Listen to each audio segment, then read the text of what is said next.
Okay, I need you to listen very closely, and you need to send this to all your female friends. There is an app that's going around right now that sends you a little message to take a picture and post it on social media that uses your front and back camera. Ladies, I cannot stress to you how dangerous this is, especially if you are in a forced birth state. When you do that, when you post it on social media, that can be used against you in a court of law if you get an abortion, if you seek an abortion, if you aid and abet in an abortion. All of those are felonies and punishable by jail time in many states now. Do not do that. Your safety is very much at risk. Your freedom is at risk. Don't do it.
Good evening, good evening, good evening. Thank you for joining me for Freeform Fridays here on Conversations with Taz.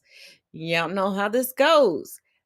I take the videos that y'all send me, and some of the videos, after I already marked them as blind react, I was told that they were also Am I the Asshole? So we're going to get into it. So if you look at the description and are like, oh, why didn't she introduce it that way?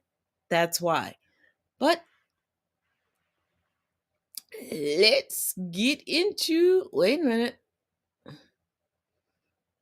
Ooh, we got some blind reacts coming up first. Let's get into it. A teacher smoking a cigarette. Y'all must think this a game. They must have got on his nerves early. In front of school students. How y'all know that wasn't the intro to a lesson on nicotine? They're fanning the smoke. Lucky that's all he was smoking. The employee is on administrative leave. It must have been a Marlboro. He knew he wasn't gonna be there tomorrow, bro. Something smelled off. Might have been one of the kids. You sure it wasn't Stinky Steven or Doo-Doo Demetrius? You can see puffs of smoke near students. Wow, and it's still wow. I thought you would really be surprised at the other stuff we do. Was able to show one of the administrators. Cause that's y'all buddy. The employee is suspended with pay. Call that a vacation. We take it however we can get it, baby. She worries his return to the classroom could put her classmates in harm's way. How? My safety and other safety with asthma, heart conditions and things like that, he shouldn't come back because he could put us in even more danger. Starting to sound like you one of the reasons why he started smoking. All schools in the state are tobacco-free. I don't know why they call them Newports. Y'all never ever witnessed pain of restless teachers. You know what's funny? One thing I noticed while a coach and working in the school system, the parents that complain the most are the parents that engage in this behavior the most. Like, did you see the first guy? Like, I can't believe. First of all, I'm pretty sure your child has been exposed to stacks on stacks on stacks on stacks of stacks of smoke. And they're like, I can't believe. No. When you get complaining parents, they're complaining because you're getting away with what they're fearful that they may not be able to get away with.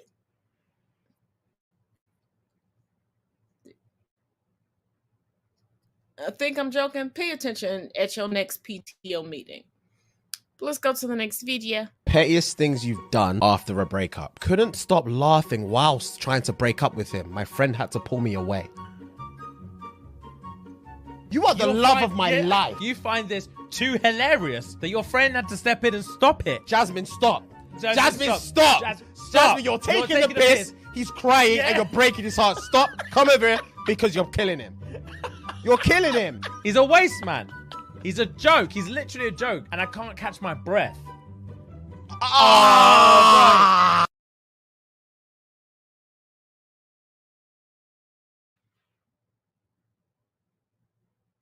I don't see what's wrong with this. Because men will consistently break up with a woman and laugh at her despair, while he convinced everybody around them to cover up his cheating and have the person that he's cheating with come around her and make her look like a fool.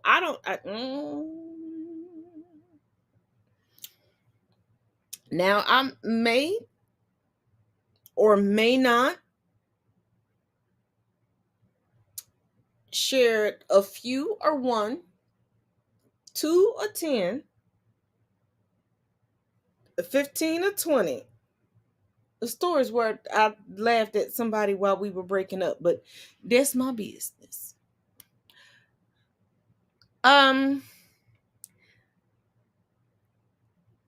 Now, Forbes, it already came out that you allowed Donald J. Trump, without even changing his voice, to convince you. I mean, I know how capitalism and the complexion for protection works, but for the sake of argument, let's keep going with this.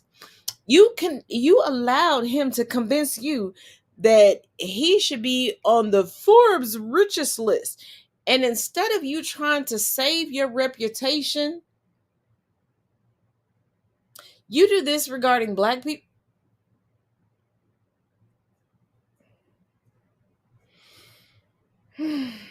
I mean, I get it, because we keep trying to tell our fellow Black people the power that we have in the dollar and the vote. And, we still got Sambos out there. Sambo, have you heard? Anywho, let's take a look. And we'll come back and talk about it on the other end. See you there. All right, so apparently Forbes is catching some heat. They have created what they call a poor billionaires category. I didn't even know that there was such a thing as a poor billionaire. And some of the people they're naming, Oprah Winfrey and Michael Jordan. So according to Forbes, if you make less than $2.7 billion, you do not qualify as America's wealthiest person. This is absolutely ludicrous. Oprah is worth about $2.5 billion. So the word poor and Oprah just don't belong in the same sentence, period. Other people who don't qualify as America's wealthiest people because they make less than $2.7 billion are Kim Kardashian, Jay-Z, for example, Kanye West. This is crazy.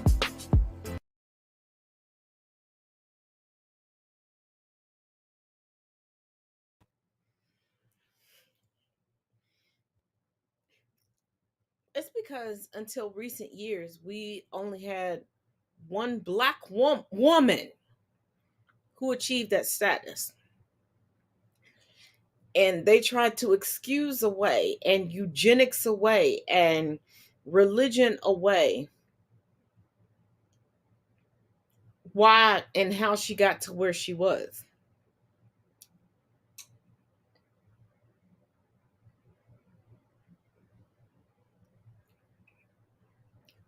But there are white people that are pretty adjacent to that level. They didn't bring that up. I wonder why. Like, that's how you think you're going to revamp yourself, Forbes? That just lets us know that the reason why you agreed to and believed an obviously fraudulent claim from Trump was that you're racist. But it's all good.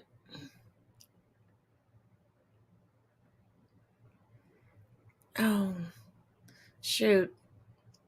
I forgot to tell y'all, the Coontastic Committee is at it again. Let's take a look. Ray J and Kanye posed for pictures together at Candace Owens' film premiere. The premiere was in Nashville tonight. It was for Candace's documentary film called The Greatest Lie Ever Sold, George Floyd and the Rise of Black Lives Matter. Here's another picture of Kanye, Ray J, and Kid Rock. Sources tell TMZ that Kanye showed up 2 hours late and that Candace worked really hard in order to get Ray J and Kanye both there in order to scorn Kim Kardashian. We all know that the woman hates Kim Kardashian. This person on Twitter says by being photographed with Ray J at Candace Owens' premiere, Ye just wants to hurt Kim, who is the mother of their children and stood by him for years. On top of the anti-Semitism and other abuse, this is just gross. This person says, we're out here praying for Ray J, meanwhile he's attending events with Kanye and Candace Owens. Because in case you missed it a few days ago, Ray J posted some troubling messages where he was threatening to possibly unalive himself. Anyways, let me know your thoughts on this reunion.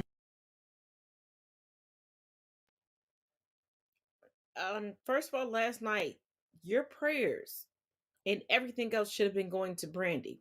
She was the one that was hospitalized.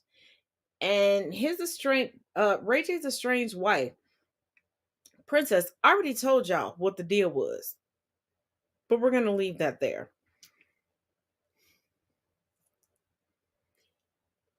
Candace Owens, via the Daily Wire, and her podcast on the Daily Wire that you can only access if you buy a subscription to, which means you have something to hide, girly girl, and that you're only about the money. That should let you know that everything is a publicity stunt. And what did I tell y'all last night? If you're not sure, pause this here, go back and watch last night's episode, and then come back to right here. And once again, be sure to view the links that are in the description of the video. Now, in true white man fashion, Brett Favre is now playing the victim. Just take a look. Saying he has done nothing wrong and been unjustly smeared by the media, Brett Favre today made his first comments relating to the investigation into the abuse and wrongful use of government welfare money in Mississippi. A state audit found that $77 million meant for the most needy families in Mississippi was instead diverted to wealthy citizens or projects backed by powerful people. That includes $5 million for a volleyball facility Favre pushed for at his alma mater, Southern Miss. In a statement given to Fox News Digital, the Hall of Fame QB wrote, "No one ever told me, and I did not know, the funds designated for welfare recipients were going to the university or me. I tried to help my alma mater, USM, a public Mississippi State University, raise funds for a wellness center. My goal was always and will always be to improve the athletic facilities at my university. Investigators contend they have texts from Favre that tell a different story." 6 people in all so far have been arrested in the case, 5 already pleading guilty to state charges. Favre has not been criminally charged, but he is a defendant in a civil lawsuit filed by the state.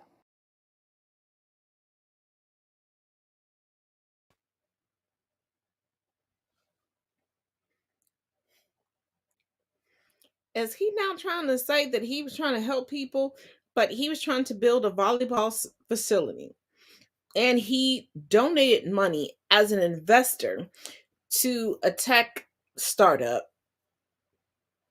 He was told via text messages that this was illegal. He knew that it was illegal via the text messages that were already leaked, and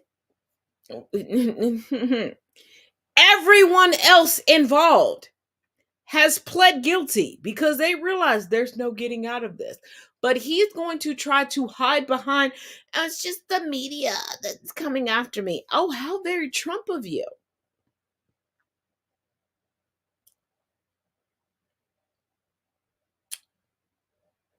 How very Trump of you.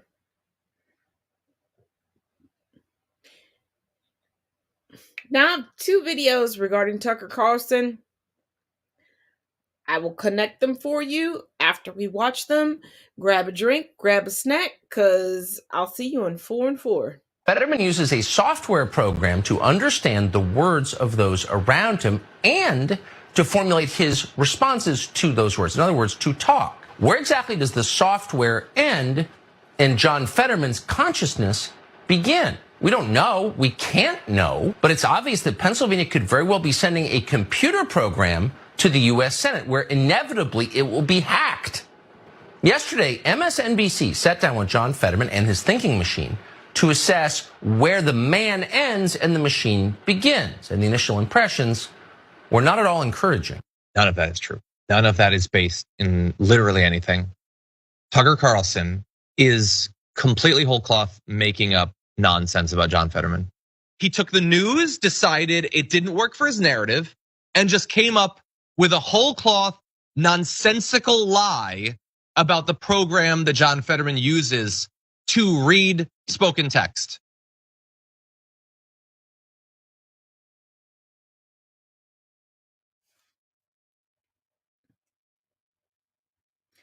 Before we go on to the next video,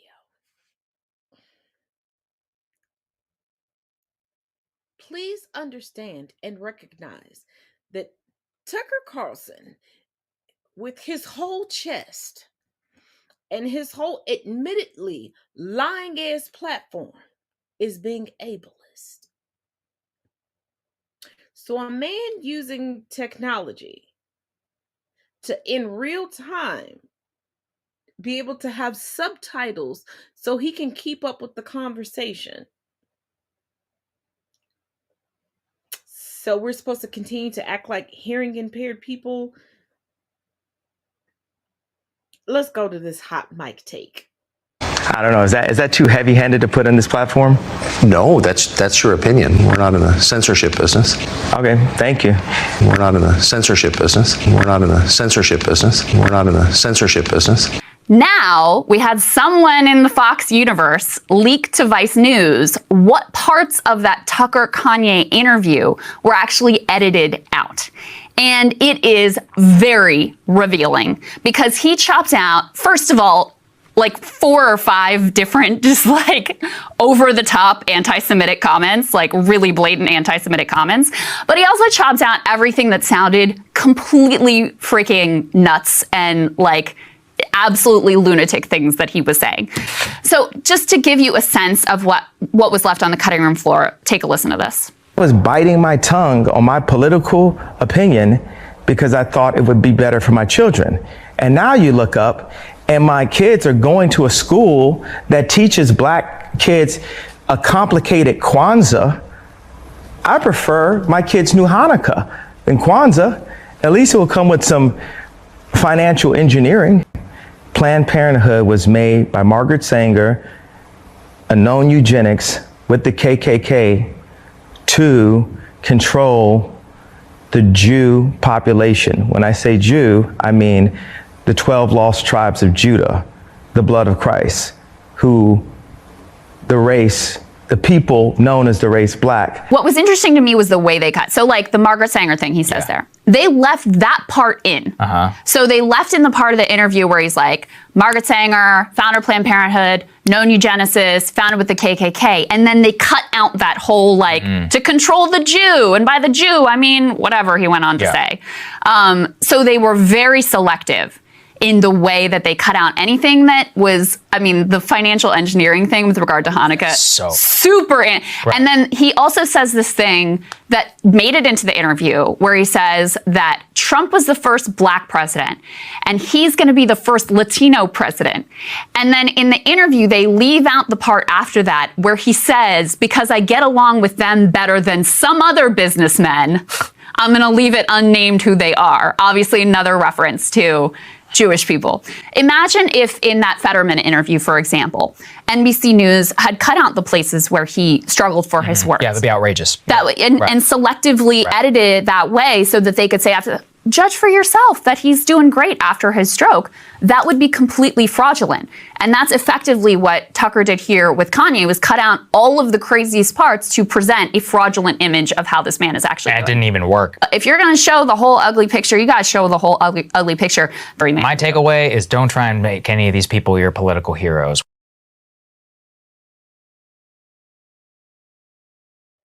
But why not?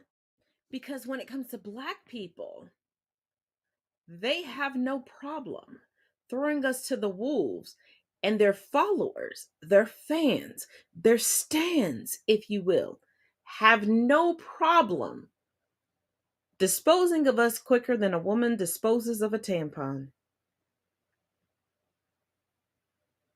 It doesn't have to make sense. It doesn't have to be coherent. That tampon is just full. Let's get rid of it.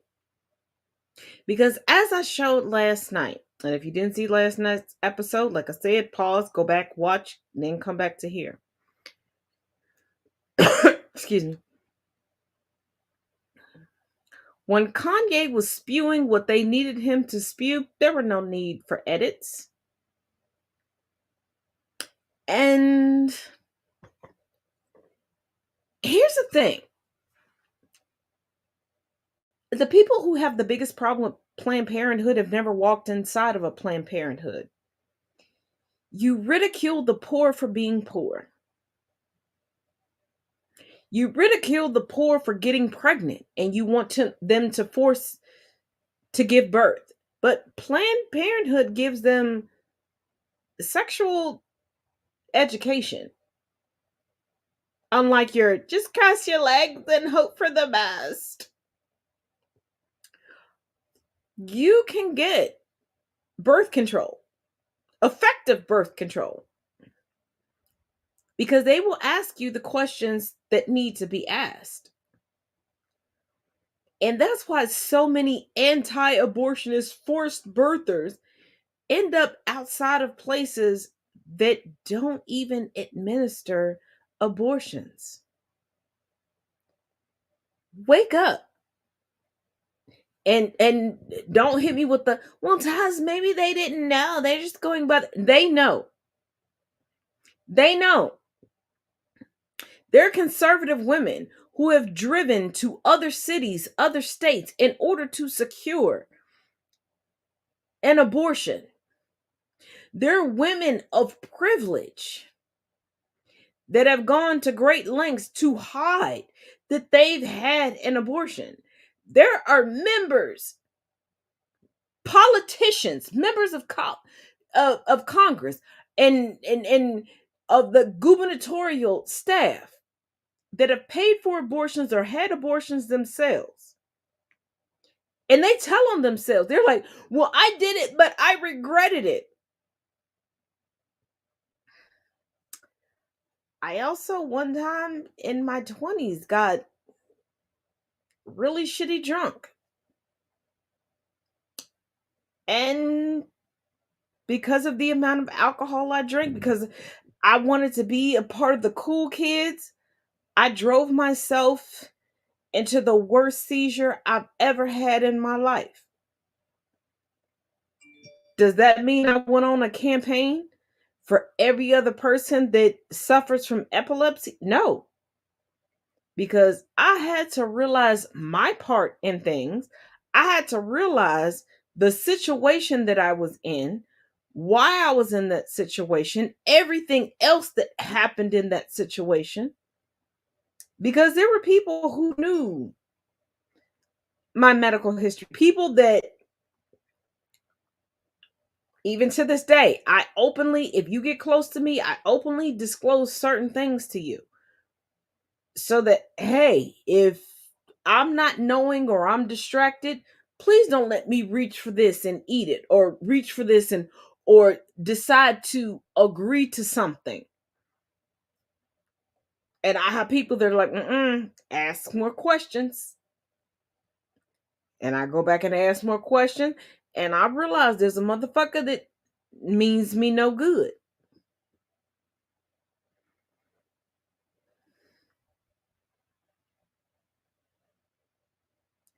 Stop voting against and stop supporting against your own best interest. Because you think that's the only way to preserve the white race. You're a genetic mutation. What the fuck are we preserving?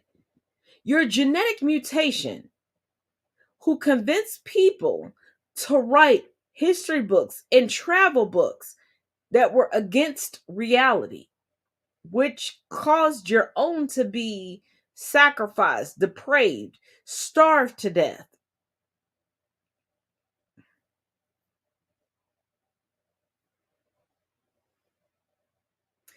And so much more.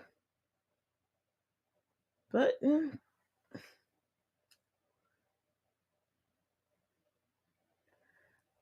let's see what Elon Musk is up to. So Elon Musk is reneging on his gift of Starlink internet to Ukraine, saying he just doesn't have the money to keep going. It's costing $100 million and $400 million next year. This is the same Elon Musk who's spending $44 billion on a whim just because people were mean to him online. He's going to buy Twitter.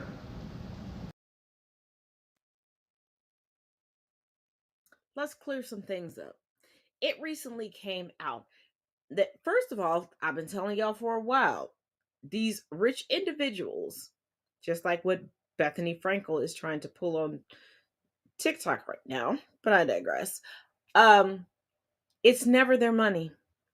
They take credit for other people's work.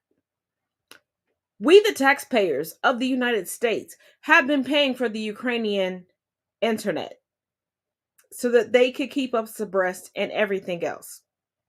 He's a subsidy king, just like Trump. That's why Trump does not like him. See, Trump felt that he cracked some code from his father and nobody else was supposed to know about it. But see, immigrants into the United States of a certain complexion, see, they're able to get into certain circles who tell them certain things. And those same circles will make you feel like you should be pissed off at melanated people who aren't even moving, operating, or have the collateral to do the things at the same level as the people who are really fucking you over. But who am I to point that out? And see, the whole Twitter deal, the reason why we're going back and forth is because Twitter was supposed to be a distraction. Nobody was supposed to take Elon Musk seriously. Elon Musk knows that he is not a serious businessman. He wasn't expecting anybody to take him seriously. And then the company that was going to back him to pay the money for him to own Twitter, they're like, nah, you're too fucking problematic, and we found out some shit from this trial that we were able to confirm. But, you know.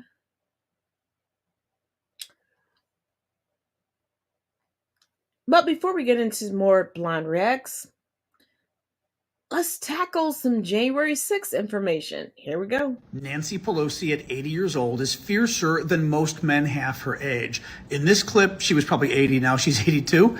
This was on January 6th, after the crowds were already storming the Capitol, when Trump was still considering maybe he'd come over. Pelosi had a little response for that. And that's what this is all about. Secret Service said they have dissuaded him from coming to Capitol Hill. They told him they don't have the resources to protect him here. So at the moment he is not coming, but that could change. Nobody comes, I'm going to punch him out. Oh, wow, I would pay to see that. I'm waiting for this, for trespassing on the Capitol grounds. I'm going to punch him out, and I'm going to go to jail, and I'm going to be happy.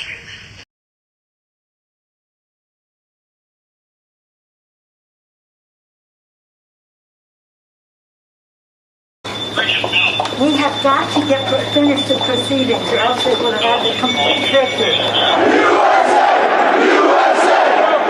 Senator Schumer is at a secure location, and they're locked down in the Senate. There has to be some way we can maintain the sense that people have that there's some security or some confidence that government can function and that we can elect the President of the United States. Did we go back into session?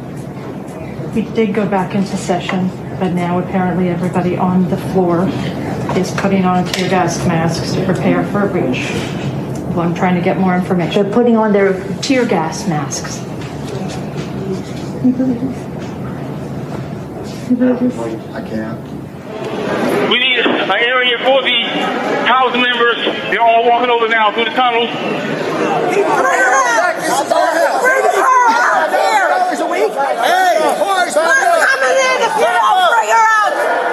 I'm going to call up the effing Secretary of DOD. We have some senators who are still in their hideaways. They need massive personnel now. Can you get the Maryland National Guard to come too?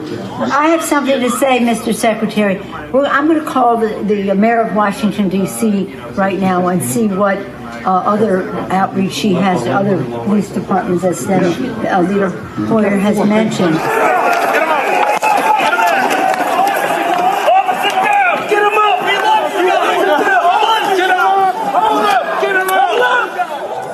Hi, Governor. This is Nancy.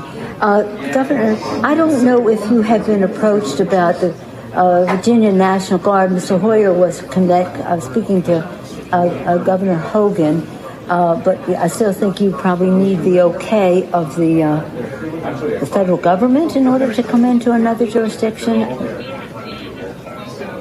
Thank you. Secretary of the Army. Oh my gosh, they're just breaking windows. They're doing all kinds of. It's really that they said somebody was shot. It's just horrendous, and all at the instigation of the President of the United States. Okay, thank you, Governor. I appreciate what you're doing, and if you don't mind, I'd like to stay in touch. Thank you. Okay. Thank you. Bye-bye. Virginia Guard has been called in. You know, I'm just talking to Governor Northam, and what he said is they sent 200 state police and a unit of the National Guard. They're breaking windows and going in, obviously ransacking our offices and all the rest of that. That's nothing. The concern we have about personal harm, personal safety is it just transcends everything. But the fact is, on any given day, they're breaking the law in many different ways. And quite frankly, much of it at the instigation of the President of the United States. And now, if he could at least somebody. Yeah, why don't you get the President to tell them to leave the Capitol, Mr. Attorney General, in your law enforcement responsibility. A public statement, they should all leave.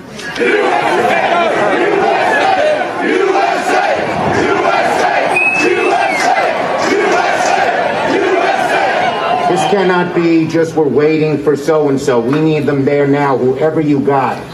You also have troops. This is Steny Hoyer. Troops. Okay, so we have a little bit of time to make that decision. Andrews Air Force Base. All right. Other military bases. Thank you. We need active duty National Guard. How soon in the future can you have the place evacuated, pulled, cleaned out? I don't want to speak for the leadership that's going to be responsible for executing the operation, so I'm not going to say that because they're on the ground and they're the Well, just pretend for a moment it was the Pentagon or the White House or some other entity that was under siege. And let me say, you can logistically get people there as you make the plan.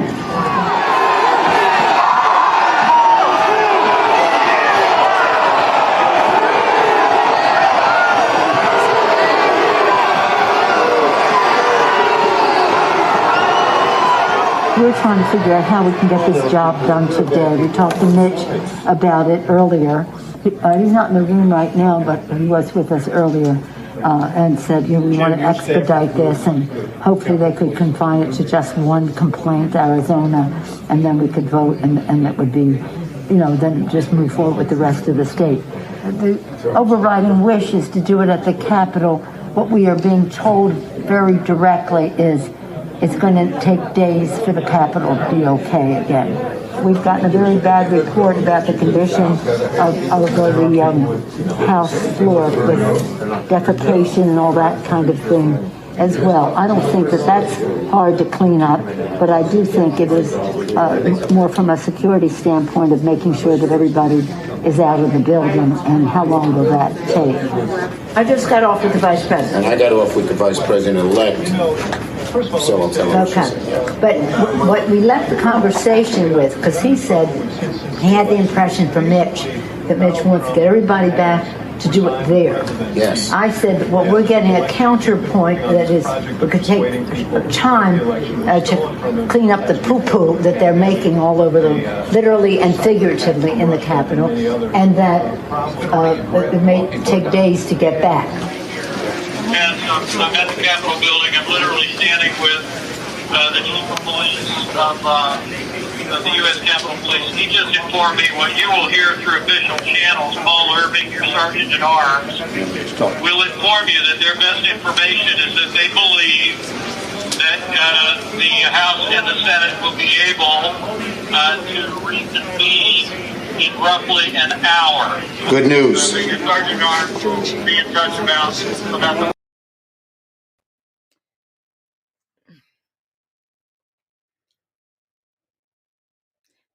Now, I knew from the whole Benghazi incident that a vast majority of United States residents and citizens did not know how government worked or who was in charge of what. And even though they bootlick the position of POTUS, when convenient, they will act as if the POTUS has no power. Trump has consistently said, oh, well, Nancy Pelosi didn't do this. Nancy Pelosi did everything within her power to protect those under her. She wasn't the POTUS.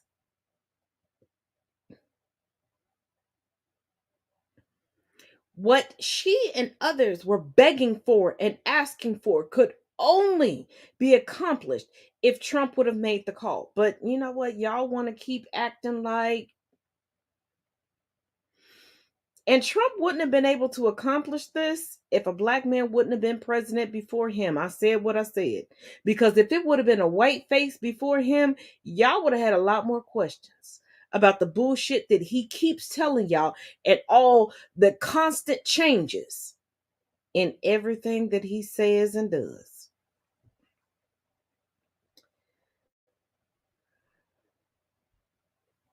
But another instance of white privilege. Let's go to the response of the end of the forever long Parkland shooting trial, and then go on to some nuggets of information that came out today. I'll see you in 2 and 2, and we'll talk about it on the backhand. Y'all know how this goes. So the guy that killed 17 of my classmates and teachers essentially just got away with murder, leaving my community once again traumatized and heartbroken without full closure. And boy, is it a grim day in Parkland. It's like as soon as the verdict broke, the sky became gray and it started pouring. And now families are calling our justice system broken and calling upon the rest of the country to come together and combat this broken, corrupt justice system, which I wholeheartedly agree with. I just wish Parkland had this same energy when it came to the death of Trayvon Martin, which happened less than 2 hours away from here. Florida has been a cesspool of injustice for black and brown people for decades upon decades. And I feel like if we had done something to rewrite our entire justice system then, we could have avoided the outcome of today's hearing. Okay. I know I said I was going to let both videos play, but let me break in right here. I get what this young man is saying. I do, wholeheartedly. on all ends of the spectrum, all of the nuance, all of the intersectionality that he's bringing into this conversation. And yes, young man, please bring the intersectionality and the nuance into this conversation. But here's the thing. You want to know why we haven't moved the pendulum further than what it is? Too many people are ingrained in that I want to sit at the mean girls table. I want to be at the popular cliques table.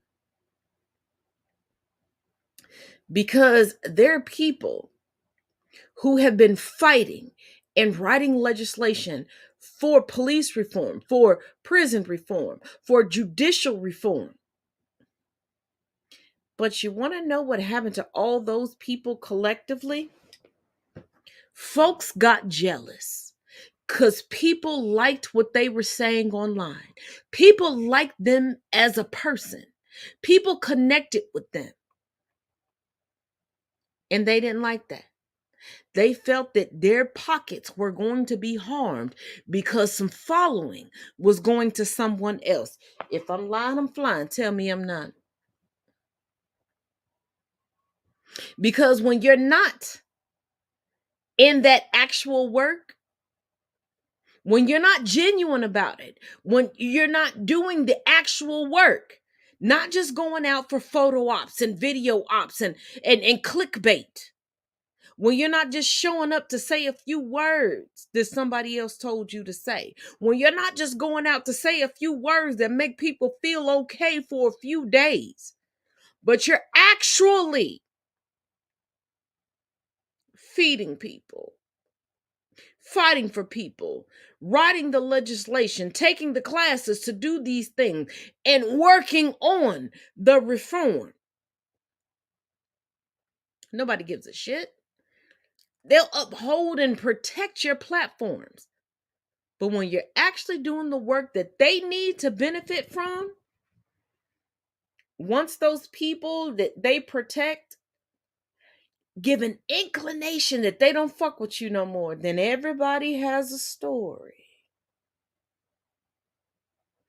Everybody's been disparaged by you. Now you public enemy number one. Now you spending all your time talking shit about people after they spent a year wondering how you even have the time to sleep. But now all of a sudden you got the time to spread discourse when your whole existence is equity. Now y'all realize why we can't get ahead? People are too worried about sitting at an invisible table, about backing people that, oh, I'm going through the worst shit of my life, but let me put this thirst trap out. No, I didn't lose my job, but y'all ain't gonna question me about being on live all day and all night. Girl, yeah, I work 2 jobs. Well, yeah, I know I said that I make the highest paying job in healthcare, but I still need y'all to pay for everything for me. You ain't gotta question me. She questioning me. Block her. Block her. Block her.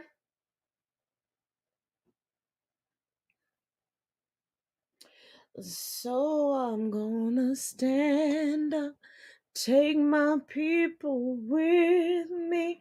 Together we are. Woo!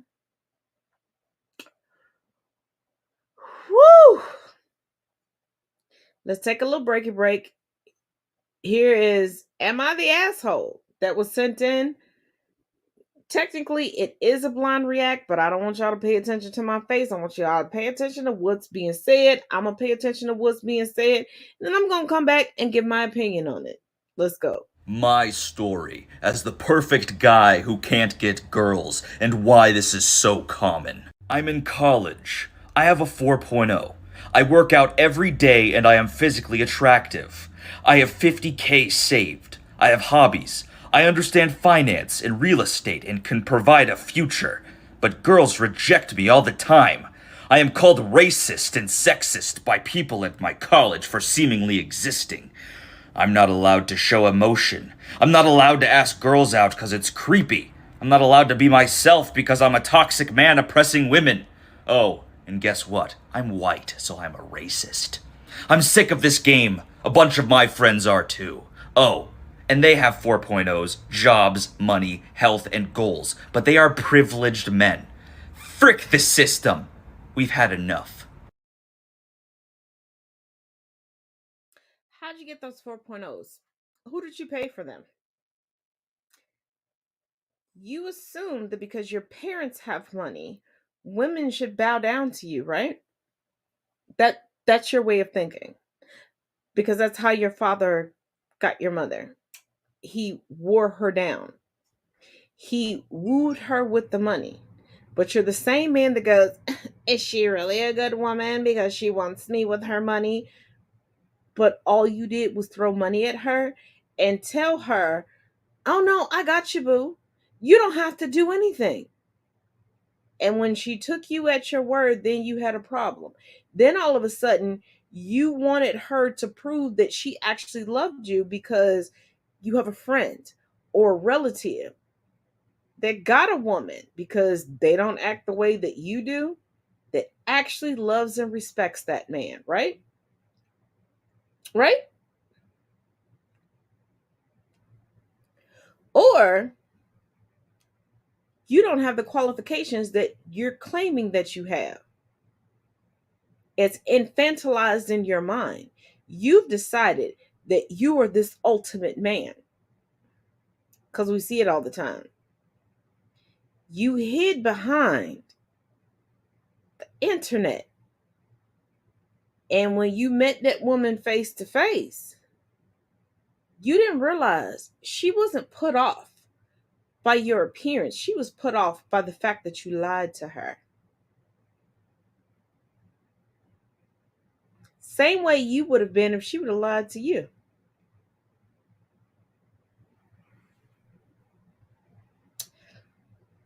But here's the second part of the Parkland trial update. Whew. Y'all might like this one. Holy shit, you guys. The Parkland trial may not be over. AP is now reporting that prosecutors in the case of Florida school shooting Nicholas Cruz, that a juror was threatened by another juror, and that was during deliberations. What? What does this mean?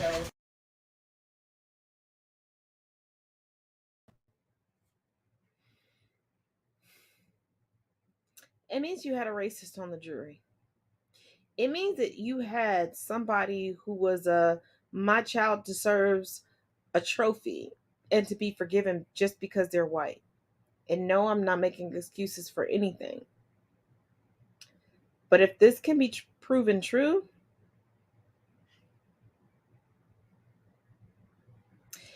and for those of you that think that life in prison is a lesser charge than death, let me explain to you. Death absolves anyone of anything that they've ever done. They're no longer conscious. They're no longer here with us. And I do not care what religion you subscribe to. And I'm not being disrespectful, but I said what I said. It absolves you. And according to Christians right now, and forever in time, even though they expect, actually, I can't even pick a specific branch of the umbrella of Christianity, but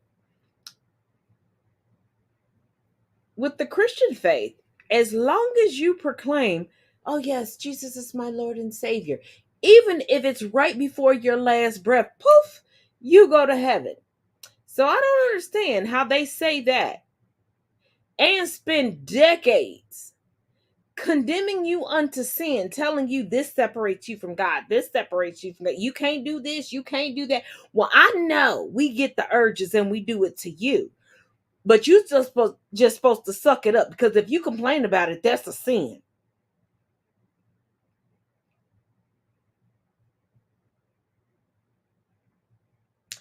And see, right now, that is why people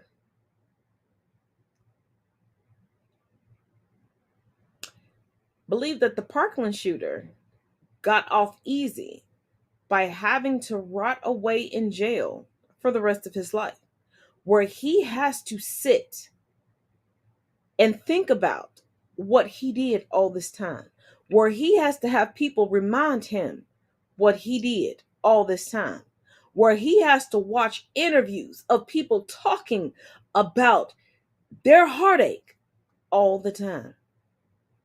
Now, if y'all just decided to willy-nilly kill him and give him an additional appeal, because that's what happens, what would he suffer? What would he have to think about when he did?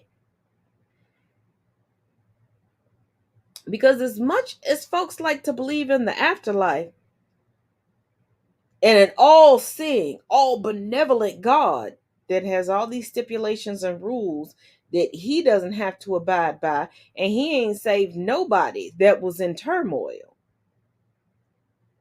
And all of these religions are just adaptations of the same thing.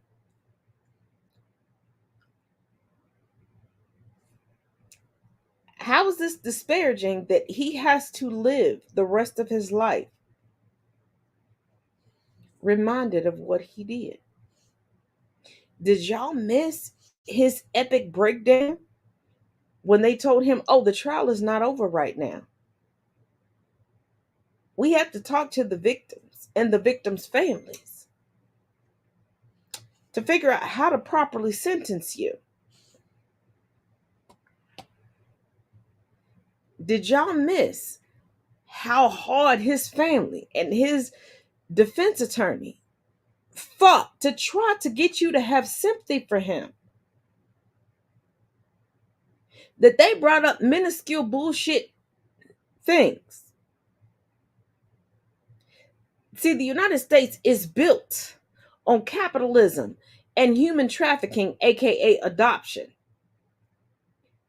And did y'all miss that all of a sudden they tried to villainize adoption then? But not villainize it as the people who were taking part in the human trafficking, but the parents who could not sustain the child.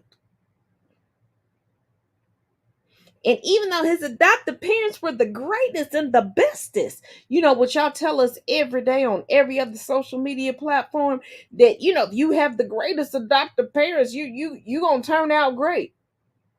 Then all of a sudden with him, no, it's nature over nurture. Because when white people can't cover up what the fuck is going on, the shit that they've never corrected, it's nature over nurture. But when they are able to cover it up, like Mr. Brock, then it's nurture over nature. And it's everybody else's fault.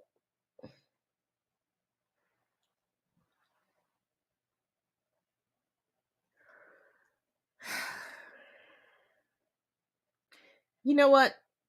We're going to do a bonus episode tomorrow. So until then, each one teach one, each one reach one. Till then, y'all.